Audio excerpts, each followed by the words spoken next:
చూపుతున్నాం. కానీ మనం కూడా ఆలోచన చేయాలి. ఎప్పుడు తెలుగుదేశం పార్టీ రాజకీయాలు చేయదు, విమర్శలు చేయదు. ప్రజలకి ఏమి చెప్తుందో, ప్రజలకి ఏ కష్టాలుంటాయో ఆ కష్టాలని పరిష్కరించడమే తప్ప ఇంకొక ధ్యాస ఎప్పుడు కూడా ఉండదు. అటువంటి సమయంలో ప్రజలు కూడా, మత్స్యకారులు కూడా చైతన్యవంతంగా ఉండవలసిన అవసరం ఉంది. మీరందరూ ఎప్పటికప్పుడు, ప్రజలందరూ ఎప్పటికప్పుడు జరుగుతున్న పరిణామాలన్నీ కూడా తెలుసుకోకపోతే భవిష్యత్తులో మనకి చాలా కష్టాలు వస్తాయనేది మనందరం కూడా గమనించాలి. ఒకసారి మీ అందరూ వెనక్కి వెళ్ళండి. 2014-19 రాష్ట్రం విడిపోయింది. అప్పుల్లో మనం ఉన్నాం, ఏమీ చెయ్యలేమనుకున్నాం. కానీ అనుభవం ఉన్నటువంటి చంద్రబాబు నాయుడు గారిని ముఖ్యమంత్రిగా మనందరం చేసుకున్నాం. 2014 నుంచి 19 వరకు నేను ఎన్నోసార్లు ఎమ్మెల్యేగా ఉన్నాను, ఎన్నోసార్లు నుంచి రాజకీయాల్లో ఉన్నాను, ఎన్నో ప్రభుత్వాలను చూశాను, చంద్రబాబు నాయుడు గారిని కూడా ముఖ్యమంత్రిగా చూశాను. కానీ 2014-19 ఈ రాష్ట్రానికి ఒక స్వర్ణయుగం. అందులో మత్స్యకారులకి ఒక స్వర్ణయుగం లాగా 5 సంవత్సరాలు చంద్రబాబు నాయకత్వంలో తెలుగుదేశం ప్రభుత్వం పనిచేసింది. కానీ 2019లో ఒక దుర్మార్గుడు మాయ మాటలు చెప్తే, మన కులాల మధ్య చిచ్చు పెడితే, ఆచరణ కానిటువంటి హామీలు ఇస్తే ఒక్క యామరపాటుతో 2019లో ఈ రాష్ట్రంలో చంద్రబాబు నాయుడు గారిని ఓడించారు. ఆ ఓటమి చంద్రబాబు నాయుడిది కాదు, ఈ రాష్ట్రానిది 5 కోట్ల మంది ప్రజలదని నేను ఈ సందర్భంగా తెలియజేస్తున్నాను. ఎందుకు ఈ మాట అంటున్నానంటే 2019లోనే మళ్ళీ చంద్రబాబు నాయుడు గారు ముఖ్యమంత్రి అయితే ఈసరికే ఈ రాష్ట్రం ఈ ప్రపంచంలోనే ఒక అగ్రగామి రాష్ట్రంగా తయారయ్యేది. ఒక చిన్న యామరపాటుతో అగ్రగామగా ఉన్నటువంటి రాష్ట్రాన్ని 25 సంవత్సరాలు వెనక్కి తీసుకెళ్లిపోయారు. ఈ దేశంలో, ఈ ప్రపంచంలో ఎవరైనా సరే ఆంధ్రప్రదేశ్ పేరు చెప్తే అసహించుకున్నటువంటి పరిస్థితికి వచ్చిన విషయాన్ని కూడా మనం గమనించాలి.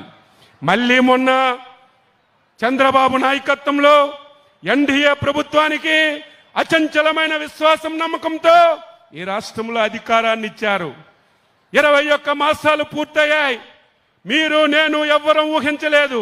ఆంధ్ర రాష్ట్రం అంటే ఆమడ దూరంలో ఉండేవాళ్ళు. ఎవరికైనా ఈ రాష్ట్రానికి వచ్చి పెట్టుబడులు పెట్టమంటే ఎవ్వరూ వచ్చినటువంటి పరిస్థితి లేదు. అటువంటి తరుణంలో చంద్రబాబు నాయుడు గారు 21 మాసాల్లో మళ్ళీ ఒక నమ్మకాన్నిచ్చి, ఒక సమర్థతనిచ్చి దేశ విదేశాల నుంచి ఈ రాష్ట్రానికి వచ్చే విధంగా, పెట్టుబడులు పెట్టే విధంగా తీసుకొచ్చారంటే చంద్రబాబు నాయుడు గారి యొక్క సమర్థతని మనందరం గుర్తుపెట్టుకోవాలి. ఈరోజు మత్స్యకారుల సేవలో వచ్చాం. ఈ రాష్ట్రానికి పెద్ద ఆస్తి 1000 కిలోమీటర్లు సుదీర్ఘమైనటువంటి తీర ప్రాంతం ఉంది. ఈ జనాభాలో చాలా మంది ఉన్నారు. తెలుగుదేశం పార్టీ పుట్టినప్పటికీ పుట్టని వాళ్ళు చాలా మంది ఉన్నారు. పుట్టిన తర్వాత పెద్దయిన వాళ్ళు చాలా మంది ఉన్నారు. ఈ మధ్య కాలంలో యువకులుగా తయారైనటువంటి వాళ్ళు చాలా మంది ఉన్నారు. మీకు తెలియదే, 1982 విశ్వవిఖ్యాత నట సార్వభౌముడు నందమూరి పార్టీ పెట్టేసరికి మత్స్యకార గ్రామాలు ఏ విధంగా ఉండేయో కొంతమందికైనా తెలుసుంటుంది. ఏ మత్స్యవారి గ్రామానికి మౌలిక సదుపాయాలు లేవు, కరెంటు లేదు, తాగడానికి నీళ్లు లేవు, పాఠశాలలు లేవు, ఆరోగ్య కేంద్రాలు లేవు, రహదారులు లేవు. ఎన్నో అవస్థలు పడ్డాం. ఈరోజు ప్రతి మత్స్యకార గ్రామానికి మౌలిక సదుపాయాలు వచ్చాయంటే ఎన్టీ రామారావు, చంద్రబాబు నాయుడు, పంచాయతీరాజ్ మినిస్టర్గా మన యువ నాయకుడు లోకేష్ బాబు గారని ఈరోజు ఘంటాపదంగా చెప్తున్నాను. ఈ విషయాన్ని మీరు గ్రామాల్లో చర్చించాలి కదా. కొత్తగా యువకులు వచ్చారు, మా గ్రామానికి కరెంట్ వచ్చింది, మా గ్రామానికి ఆరోగ్య కేంద్రం వచ్చింది, మా గ్రామానికి మంచినీటి పథకం వచ్చిందంటే ఎవరు తెచ్చారు, ఏ పార్టీ తెచ్చారు, ఏ నాయకుడు తెచ్చారు కొత్తగా వచ్చిన వాళ్ళకి చెప్పవలసిన బాధ్యత మీ అందరిపైన కూడా ఉంది అని ఈ సందర్భంగా తెలియజేస్తున్నాను. ఈరోజు మత్స్యకారులు ఎవరైతే 2 మాసాలు వేట నిషేధ సమయం ఉందో గొప్పలు చెప్పుకుంటున్నారు, మేమున్నప్పుడు 10,000 ఇచ్చామని. ఈ పథకం ప్రారంభించడానికి కర్మ కర్త క్రియ మన నాయకుడు చంద్రబాబు నాయుడు గారని చెప్పి తెలియజేస్తున్నాను. 2014-19లో 4,000 రూపాయలతో ఈ పథకాన్ని చంద్రబాబు నాయుడు గారు ప్రారంభించారు. ఈ పథకం ఇస్తే మీకు సరిపోతుందా? ఏదో 2 మాసాలు వేట నిషేధ సమయంలో వేటకెళ్లడం లేదు, జీవనోపాధి కష్టంగా ఉంటుంది, ఇచ్చిన డబ్బుతో జీవనోపాధి చేసుకోవడానికి ఈ డబ్బులు ఉపయోగపడతాయి తప్ప సంవత్సరం అంతా ఈ 20,000, 10,000, 4,000తో మత్స్యకారులు జీవనం సాగించలేరు. 2019లో ఆనాటి ప్రభుత్వం ఆ పేరు చెప్పున పార్టీ పేరు చెప్తే దరిద్రం మనకు అంటుకుంటుంది. అంత దుర్మార్గమైనటువంటి పార్టీ నాయకుడు 5 సంవత్సరాలు ఈ రాష్ట్రాన్ని పాలించాడు. నేను అడుగుతున్నాను, మత్స్యకారులు ప్రశ్నించవలసిన అవసరం ఉంది. అచ్చెన్నాయుడు తప్పు మాట్లాడితే నన్ను ప్రశ్నించాలి. ఏ రాజకీయ పార్టీ అయినా, ఏ నాయకుడైనా అబద్ధాలు మాట్లాడితే గోబ గుయ్యమనిపించినట్టుగా మీరు వాస్తవాలు చెప్పకపోతే పని చేసిన వాళ్ళకి చైతన్యం రాదు, పని చేసిన వాళ్ళకి ఉత్సాహం రాదని ఈ సందర్భంగా తెలియజేస్తున్నాను.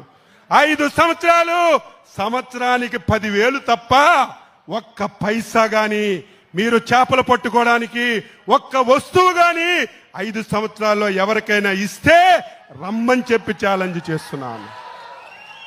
ఎంత దుర్మార్గం అంటే ప్రభుత్వం ఇస్తున్నటువంటి ఆయిల్ సబ్సిడీ డబ్బులు కూడా బాకీలు పెట్టేశారు. ఇంకొక దారుణమైనటువంటి ఘటన, ఎవరైనా మత్స్యకారులు వేటకల్లి ప్రమాదవశాత్తు చనిపోతే వాళ్ళ కుటుంబానికి 5 లక్షలు ఇవ్వాలి. ఎప్పుడు ఇవ్వాలి?